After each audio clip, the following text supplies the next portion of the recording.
What's up, Decoders? It's your boy Vernon with Daily Decoded. We are back with another video. So we are going to check out McKenzie Shirilla. She is the subject of the Netflix documentary Crash. Before we get into it, though, I want to say thank you to everyone, all the new decoders that have joined the family, everybody that's watched the videos. Truly appreciate all the new subscribers. Listen, we're on the road to 1,000 subs. So don't forget, hit that subscribe button. Hit that thumbs up if you like the video. Leave a comment. Let me know that you're rocking with me, or if you don't like what I'm doing. Either way, I appreciate it. Now, let's get into it. All right, so if you've been living under a rock, you haven't heard of the McKenzie Shirilla case. And ultimately, a brief synopsis, this young lady, McKenzie Shirilla, she decided one morning that she was going to run her car into a brick wall with her boyfriend and her friend in the car. And that's pretty much it. I do recommend you go watch the documentary Crash on Netflix. Really gives you a good insight into the case a bit more. Also gives you some insight into the young lady, her family, the boyfriend, Dominic, rest in peace. The other young man, Davion, rest in peace to him as well. Really kind of gives you an idea of what the relationship dynamic was. And there's just the overall things going on with the case. Now, we're going to take a look here. Shout out to phone calls from prison, because it's going to give us a little bit of a behind the scenes on who McKenzie is, right? What her mindset was as she was being found guilty. If you don't know, she was found guilty of aggravated murder. And again, check out the documentary, yo. It'll really give you some insight into what was going on. But let's take a listen to some of these jail calls, because I think it'll really give you some insight into her relationship with her parents and why it is I feel that not only is she guilty, but I think she may be a narcissist and has absolutely zero remorse for what she did. So let's check it out. I think this first one here, yeah, is right after she was found guilty for double murder, and she's talking to her mom, and just kind of listen to the dynamic between the two of them. Mom? Hey. Here's Oh what my I'm supposed goodness. to say. I know, Kenzie, listen, these phone calls are recorded. We are not allowed to talk about anything. Well, we need Okay. a new lawyer is what we need. No, not a new lawyer. We're going to file an appeal, okay? No, and we need to get another lawyer. Look up. Yes, that is Look what up. it is. Okay? So let me start by saying, yo, her parents are like the biggest enablers of all time, right? As a dad, I've got a 17-year-old and a daughter, and I can tell you one of the things that has caused a lot of contention between myself and my daughter is that I don't let her nonsense just go. I call her out. And what you're gonna see with these parents is they live in a kind of delusion where their daughter does nothing wrong and everything is other people doing stuff to her, or it's everybody else's fault, right? And I just feel personally, as a father who's raised children, teenagers, adults, right? I think if you're not holding your kids accountable and you're not helping them to see that, hey, you may be contributing to what's going on in your situation, given the circumstances, you're setting them up for failure in their relationships in general, whether it be platonic, romantic, professional. You're setting them up to be in a really rough space as they go through life. But let's listen to this call and let's just get an idea of what mom and dad are like. Don't worry about anything. Okay? I can't talk about anything on the phone, Pumpkin. I'm Why so would they do sorry. that?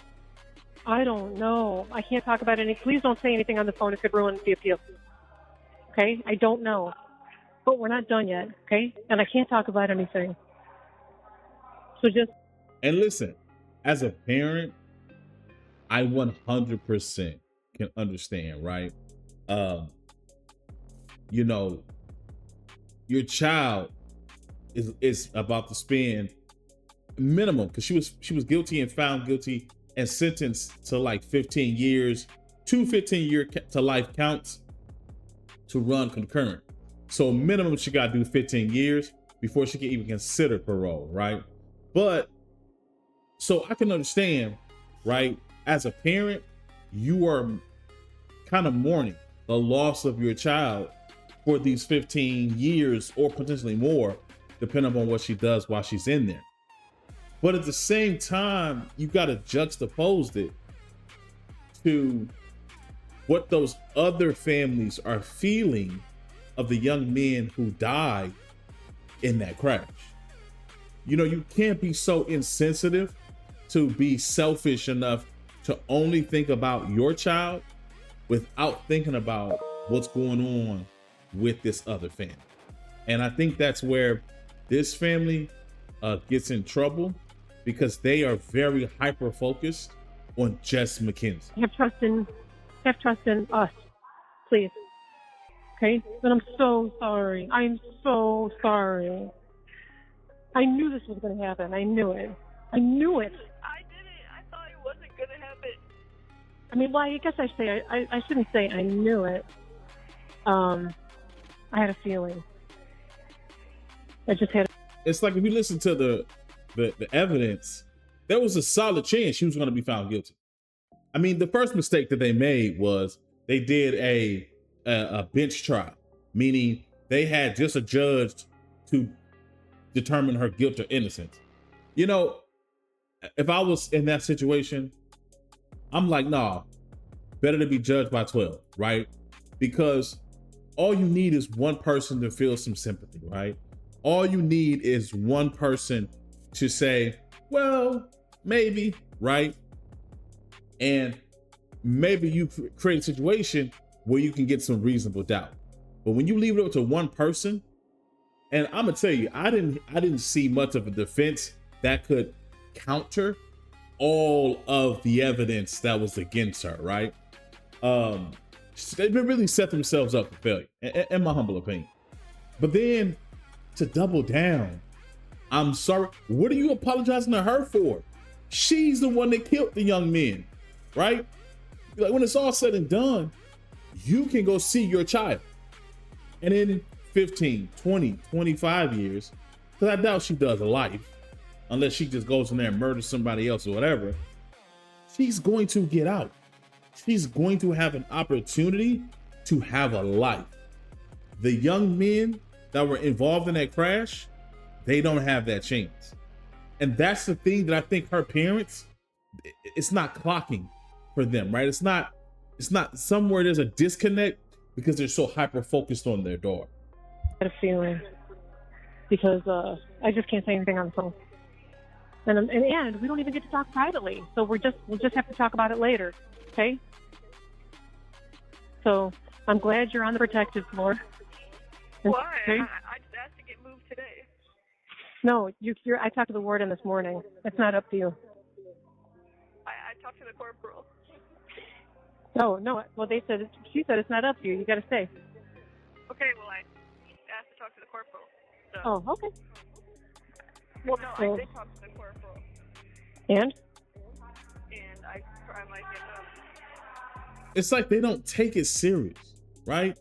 This conversation is so dumb. Like, who cares if she gets moved, right? Like, you just got found guilty, young lady. Where's the remorse? Where's the feeling of, I've been found guilty for taking the life of my boyfriend and my friend?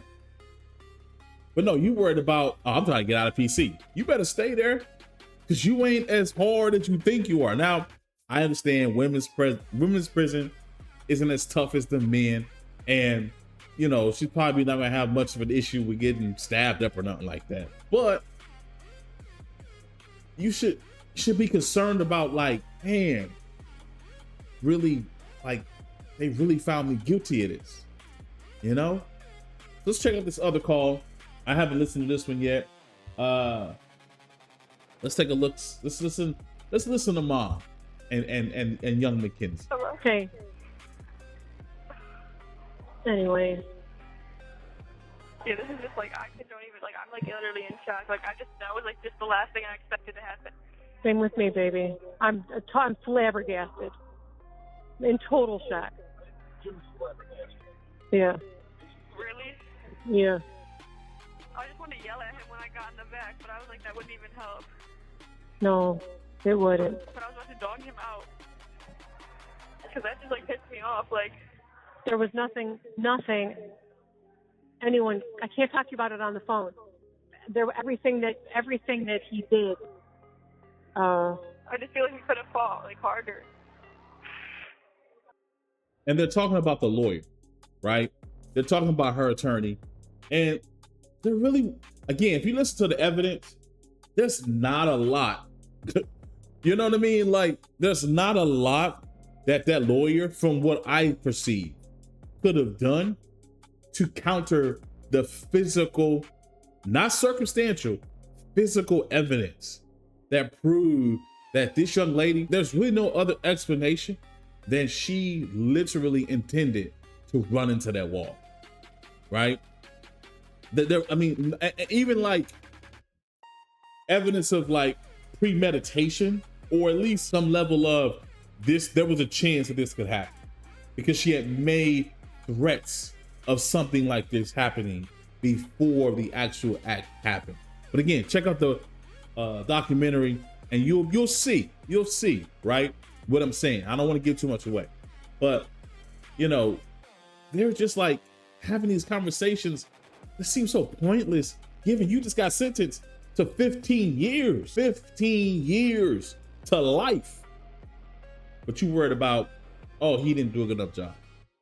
I'm in PC. I want to be in Gen Pop. Just, and mom is apologizing. What the heck?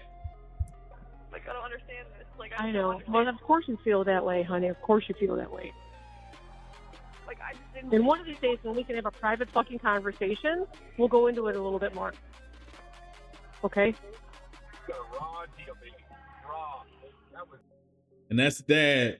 You got a raw deal. It's not your fault. You didn't kill anybody.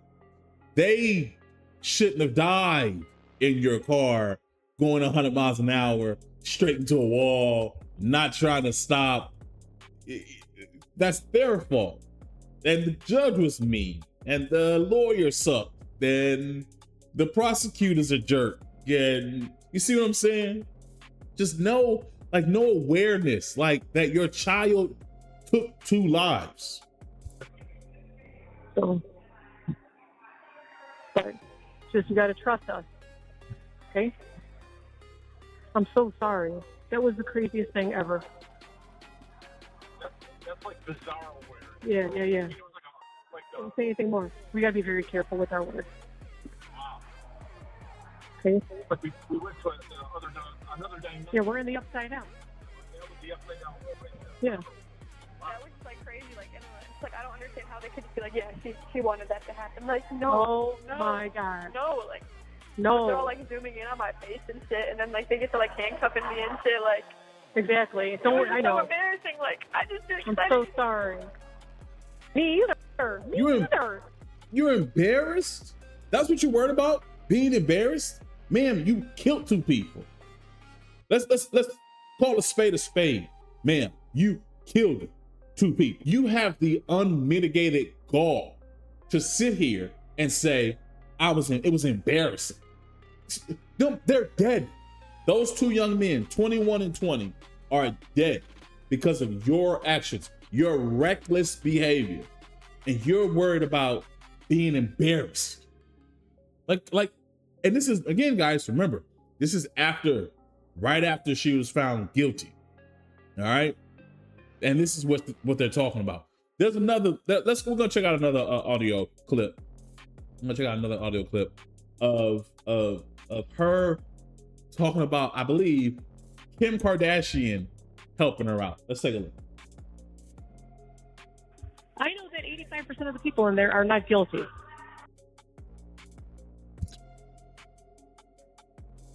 I didn't even hear that part. See, this again, it's the delusion. It's the predicate of it's not your fault. You didn't do anything wrong. It's the system, baby. My goodness. So wait, it's all over the world now that Today shows like national news? Okay, I gotta tell you one more thing. What? It was published in England. What? Yes. It's world news? It's like, listen, I gotta go big. I cannot, for the life of me, understand. Again, I'm a parent. I'm a dad. All right. I got 5 kids. All right. 3 daughters. And I'm telling you, there's nothing I wouldn't do to save my children. So I can understand on the one hand, like feeling like, oh, I've got to protect my child, right? I understand, like, you feel like it's your job to like keep her motivated and help her get through her stretch. Because ultimately, I've always been told, and it's true, that when someone you love goes away, you kind of go away with them, right? But at the same time, I also understand the importance of holding your children accountable, okay? Because if you do it when they're young, as they grow, there's a less likely, never a guarantee of anything, right? But there is a less likely chance that something like this happens if she would have got held accountable at 5, at 10, at 15. If somebody would have been checking her and her behavior, she wouldn't be in this position. But you're sitting here now, she's been convicted of double murder, and you're laughing and you're like joyous almost because now it's worldwide news. Like, are you serious? Like, what the freak is going on in your head right now? Just don't understand. But let's go back and listen to the rest of it. My bad, y'all. I think the Daily Mail just publishes it in all their publications, but yeah, the UK. It's on the Daily Mail? In UK. Maybe Kim Kardashian will reach out herself. That's what I'm saying. I'm hoping. We're getting there. I was going to do this anyway, so this is great. And they could just reach out to us. Mm-hmm. Please. Listen, I know Kim Kardashian, as you know, wanted to be a social justice lawyer, and I'm 100% sure she's all for girl power, especially with that show she made. But let me tell you something, Miss McKenzie. I would bet my life savings, if there's one person who is not reaching out to you, it's Kim Kardashian. Okay? She is not taking your case. All right? So if y'all reached out to her to get some help because you think you can use that privilege, right? That complexion for the protection is going to work in your favor, I'm going to tell you right now, sweetheart, your mom and dad won't. I'm going to tell you, pumpkin, it ain't going to happen. All right? Your case is not a miscarriage of justice. You are guilty. You killed 2 young men because of your reckless behavior. So, all right? So since mommy and daddy won't tell you, pumpkin, I'll tell you. You're gonna be there for a while, okay? And I hope and pray that you do something to improve your life, to mature, to grow up, to become a productive member of society, so you can have a life post-prison. Because if you don't, there will be no life post-prison. Even the judge said she had a fear you're going to do more than 15. The difficulty for sentencing today, honestly, is whether or not I believe you should get consecutive sentences. I'm troubled that should I give you a concurrent sentence, that people will believe that somehow I'm being disrespectful to one of the victims. And on the other hand, I have to weigh the punishment. There's a very good likelihood, McKenzie, that you will spend the rest of your life in prison. That won't be up to me. That will be up to the parole board, and that will be up to you to a great extent. No remorse, none, from you or your parents. A lot of lip service, but no real feeling and emotion, except towards you and yourself, right? And how everybody's so sorry. Craziness, baby girl. I don't know. But listen, I need you to still have faith and trust that the truth, Kenzie, will set you free. We just don't know the length of time this journey is, okay? And so you just have to, in this time, take care of your health, okay? And your mental health. And just I'm go gonna to try. I school. want my commissary. I know. I know. It's exciting. Hey. You see what I'm saying? This, look, I've been locked up. I've been behind the bars, all right? And yes, getting your commissary is important, all right? That food sucks and it ain't satiating, all right? But come on, La Mama, like, you got to be better than this. Mom, you got to be kidding me. You got to do better, all right? You got to hold this girl accountable. But again, I guess some would say it's too late, all right? Some would say, once you go behind the bars, you're done. You're cooked. You're done, so you feel me? So I'm gonna stop it here. I'm gonna cut it here, guys, because this can go all day. But I'm just gonna say this, right? Just like with Sean Gathright, right? We as parents, we have to do our best to bring our children up to the best of our ability, right?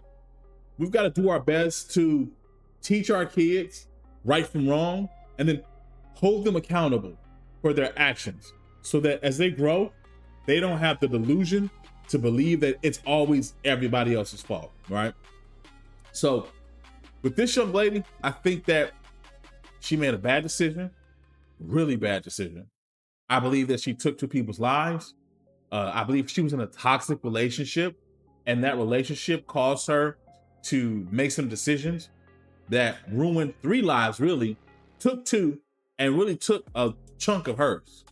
But to the parents, her parents, and herself, they have to understand that 2 families have lost people who are never coming back.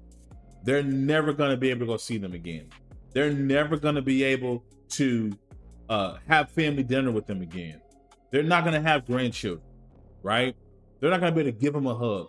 There'll be no private conversations, okay? You still have that opportunity. So understand the seriousness and the severity of your actions and the consequences of those actions, right? If you ever plan to get out of prison and be a productive member of society, you have to take accountability. I would hope personally that she would, come out and tell her story, right? Tell the truth. I mean, at this point, double jeopardy. But I know that because if you watch the documentary, you'll see the funny excuse, right? The convenient rationale behind her actions, right? But I just hope that one day she just tells the truth, right? Just tells the world what she did. Look, she could be like a bad baby, right? Maybe gets out, and tells the world, I write a book, start an OF, I guess. I don't know, right? Or she can become a productive member of society and really have some remorse, right? Give her life, to God or something and really get herself together. Or something with giving her life to God. She definitely needs to do that. And just like really work on like becoming a better person, right? She's young now and she's dumb and naive and thinks that the world bends to her whim. And she's gonna learn a very valuable lesson that ain't how it works. So Pumpkin, Miss McKenzie, yo, I pray that you take this time to really find some seriousness in your life, right? And understand how serious and severe your actions and the consequence of your actions are, and find some remorse, right, to you and your parents, right? Find some remorse and get in touch with reality. Mom, Dad, yo, stop it. Stop enabling the nonsense. All right? Look, y'all, thanks so much for taking the time to check out this video. Truly appreciate you. Again, to all the new subs. Thank you. Welcome to the family. Listen, don't forget, hit that like, comment, subscribe to the channel, right? Hit that bell notification to know every time we drop here at Daily Decoded. And look, until next time, as always, stay dangerous, stay safe, and I'll see you in the next one. Peace.